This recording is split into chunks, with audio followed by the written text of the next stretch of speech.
Bonjour et bienvenue dans cette nouvelle vidéo. Il y a quelques mois, j'ai fait une vidéo sur les réseaux sociaux qui a super bien fonctionné. C'était la mode des corps en fonction des époques. Et aujourd'hui, j'avais vraiment envie de vous faire une vidéo où je vous détaille un peu mieux ça, où j'en parle un petit peu. Nous allons donc parler des standards de beauté depuis le 15e siècle jusqu'à aujourd'hui, en parlant également aussi des problématiques. Et donc, vous vous en doutez bien, de la chirurgie esthétique qui est vraiment là depuis les années 2010-2020. Il y a donc pas mal de choses à aborder. J'espère que ça vous plaira. Si mes vidéos te plaisent et que ce n'est pas la première fois que tu viens et que tu n'es pas abonné, c'est l'occasion de le faire. C'est très important pour moi et n'hésite pas aussi de me laisser un petit commentaire si tu as quelque chose à dire, une petite remarque ou pour ouvrir un débat. Ça me fera extrêmement plaisir et on est parti. Nous commençons donc en 1400 avec le nouveau mouvement artistique de cette époque-là, c'est-à-dire la Renaissance. À cette époque, il y avait énormément de représentations de la femme en nu sur les tableaux et les standards de beauté étaient les suivants. Il fallait avoir le teint pâle, les formes généreuses, un ventre arrondi, des épaules larges et une grosse poitrine. À cette époque, c'était extrêmement mal vu d'être mince ou maigre parce que pour eux, c'était vraiment seulement pour les personnes pauvres. Même chose pour le teint pâle. Quand on était à l'intérieur, on avait le teint pâle. Quand on était dehors dans les champs, on avait le teint bronzé. Donc c'était pas très bien vu d'être bronzé et mince. Nous faisons maintenant un bond en 1837 quand débute l'époque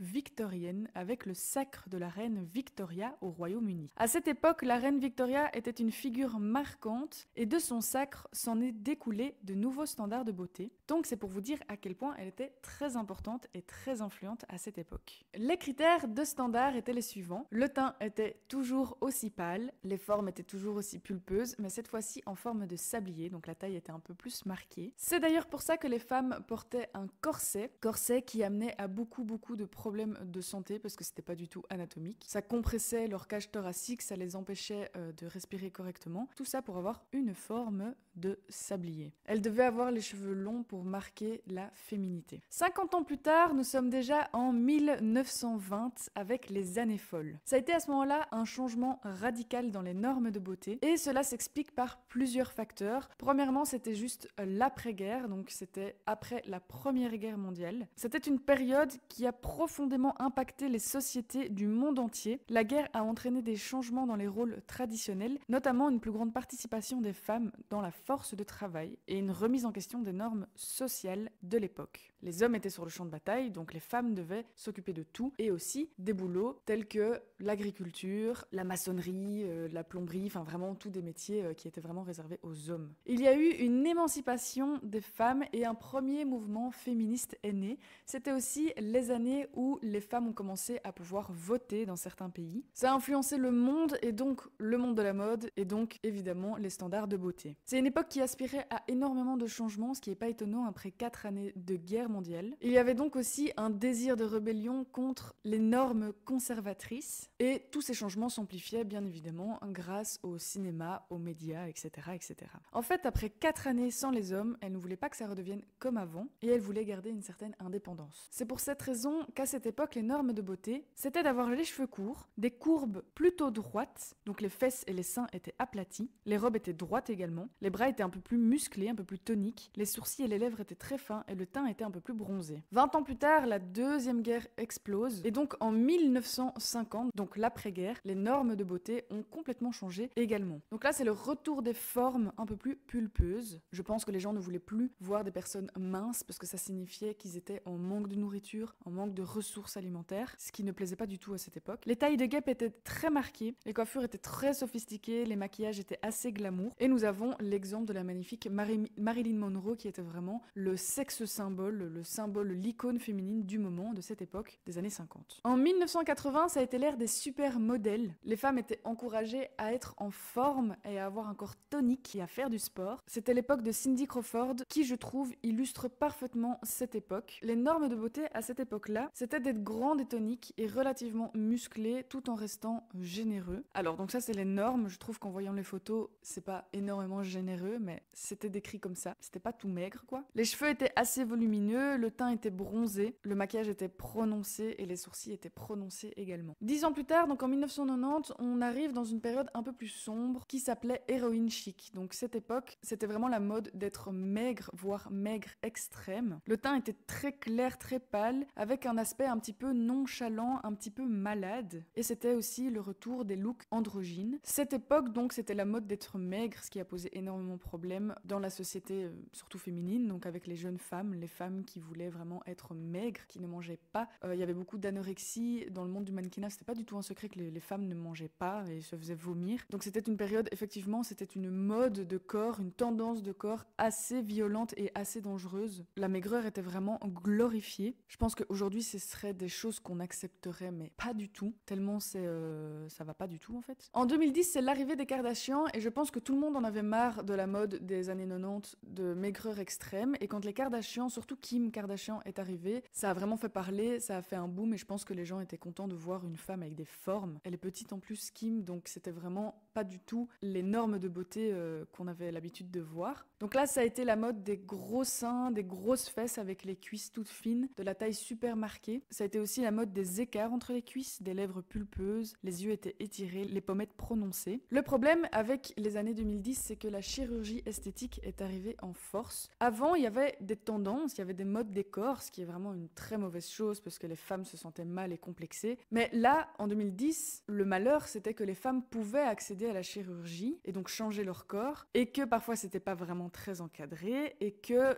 ça rajoutait quelque chose, une dimension beaucoup plus dangereuse qu'on n'avait jamais connue auparavant. Ça a donc été l'arrivée des BBL. Donc les BBL, qu'est-ce que c'est ? C'est vraiment venir racler la graisse dans le dos et dans le ventre pour la réinjecter dans les fesses et avoir comme ça aussi des cuisses toutes fines. Chose qui n'est pas possible naturellement parce que pour avoir des fesses développées, il faut développer ses cuisses, et que là vraiment ça avait des formes, des fesses super rondes, ce qui n'est pas du tout anatomiquement, les fesses ne sont pas rondes comme ça. Et donc la norme des réseaux sociaux, de ces Kardashians qui se montraient partout, n'était pas du tout atteignable pour les jeunes femmes, et donc c'était vraiment quelque chose de très très négatif comme standard de beauté qui n'était en fait inatteignable ou atteignable par tous les moyens, et vous allez voir, je vais vous expliquer un peu plus loin, médicalement c'était extrêmement dangereux. Ça a été aussi donc la mode des faux seins, des injections aux lèvres, c'était vraiment normalisé, rehaussement des pommettes, étirement des yeux. Si vous regardez un petit peu la tête de toutes les personnes qui font de la télé-réalité, c'est tous les mêmes critères de beauté, c'est toutes les mêmes opérations.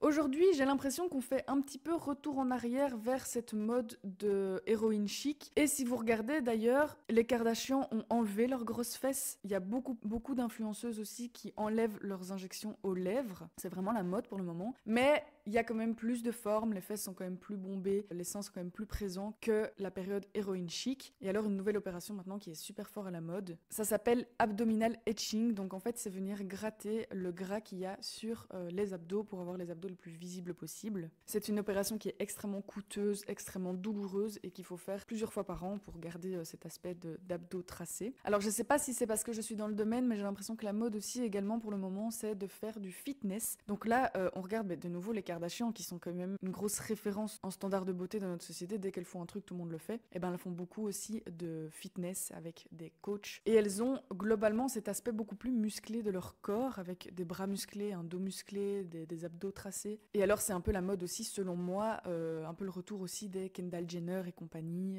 Hailey Bieber et tout ça qui sont quand même des personnes assez fines. Donc je pense qu'on revient un petit peu à la mode héroïne chic effectivement. Avec les réseaux sociaux, la mode change de plus en plus vite et évolue de plus en plus vite. Les gens se jettent sur une mode et puis en fait, ils vont retirer leurs fausses fesses, ils vont retirer leurs fausses lèvres parce qu'en fait c'est plus à la mode. Et donc moi je trouve que c'est horrible aussi de traiter à ce point-là son corps comme si vraiment son corps était une mode et une tendance. Ça a toujours été le cas, le problème c'est qu'aujourd'hui on a les moyens de changer ça et du coup ça a vraiment une dimension un peu corps-objet, vous voyez ce que je veux dire, et c'est vraiment triste, mais je peux 100% le comprendre parce que effectivement avec les réseaux sociaux, encore une fois, on est tellement inondé de contenu que évidemment si on en a les moyens, on a envie d'avoir des grosses lèvres. Combien de fois moi je me suis pas dit que je voulais faire mes lèvres parce que je les trouvais trop fines, alors que en 1920 j'aurais adoré mes lèvres. Comme je vous ai déjà un petit peu raconté, donc il y a eu beaucoup de déviance aussi dans tout ce qui était médical, surtout pour les BBL, donc les fausses fesses et les lèvres. Il y a eu beaucoup de faux médecins qui faisaient des opérations un peu clandestinement pour toujours gagner plus d'argent. Il y a énormément de documentaires là-dessus, donc je vous conseille vraiment d'aller voir un petit peu sur YouTube ce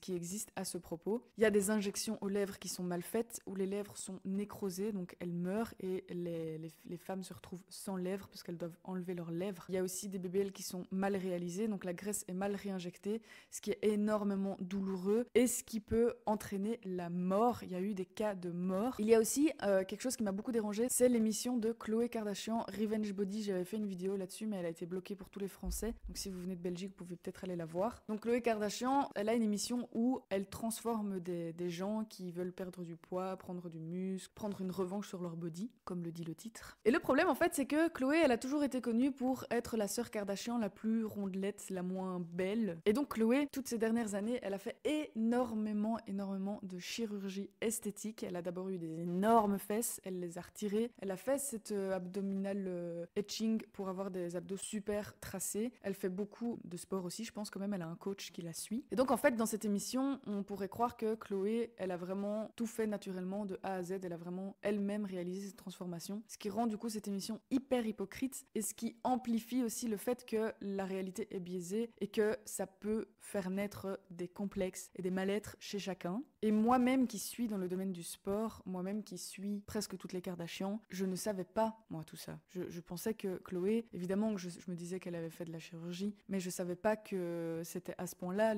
L'opération des abdos, je ne savais pas non plus. Moi, je pensais qu'elle faisait quand même pas mal de sport. Apparemment, Kendall Jenner aussi fait de la chirurgie esthétique, j'aurais jamais imaginé. Et donc, c'est vraiment dangereux, parce que, en vrai, quand on n'est pas dans le domaine, on se rend pas compte, et on est très vite fort influencé. J'avais fait un podcast il y a quelques mois, où je disais qu'à ce moment-là, j'étais très mal par rapport à la musculation, qui est mon sport de prédilection, parce qu'en fait, j'y allais spécialement pour avoir des grosses fesses, spécialement pour avoir un ventre plat, et que je me rendais compte qu'en fait, j'étais hyper fort influencée par les normes, les standards de beauté, alors que de base, tout ce que j'aime, c'est faire du sport, me dépenser, et que je m'en fous royalement d'avoir des grosses fesses, d'avoir un ventre plat, que moi, j'ai toujours voulu faire du sport pour faire du sport, et que, évidemment, en faisant du sport, il y a le corps qui en découle en fonction du sport qu'on va faire. Mais donc, même moi qui suis de base pas du tout attirée par ce genre de choses, évidemment que je suis influencée par les standards de beauté. Et quand j'en parle autour de moi, les gens me disent non, j'ai pas de standards de beauté, mais les objectifs à la salle restent, malgré tout, d'avoir des grosses fesses et d'avoir un ventre plat. Donc, je pense que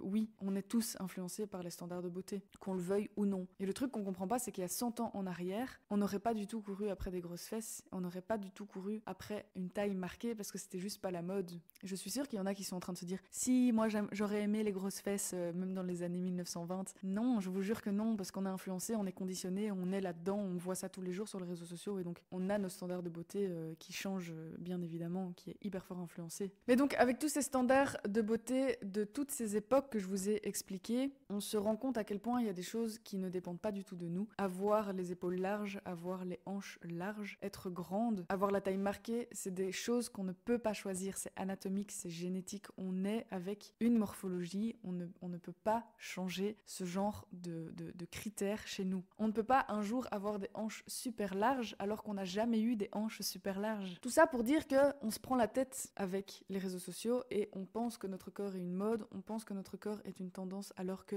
pas du tout. Et qu'au final tout ça n'est qu'une question de goût personnel et que le corps parfait n'existe pas. Dites-moi un petit peu ce que vous pensez de tout ça, laissez-moi un petit commentaire pour ouvrir le débat, comme je vous ai dit au début de la vidéo, ça me ferait vraiment énormément plaisir. J'ai adoré faire cette vidéo et franchement je trouve que ça fait du bien de prendre du recul là-dessus et de se dire qu'en fait c'est un petit peu bête tout ça et qu'on est bien plus qu'un physique. J'espère que cette vidéo vous a plu, moi je vous laisse ici, je vous fais des très gros bisous et je vous dis bientôt pour une nouvelle histoire.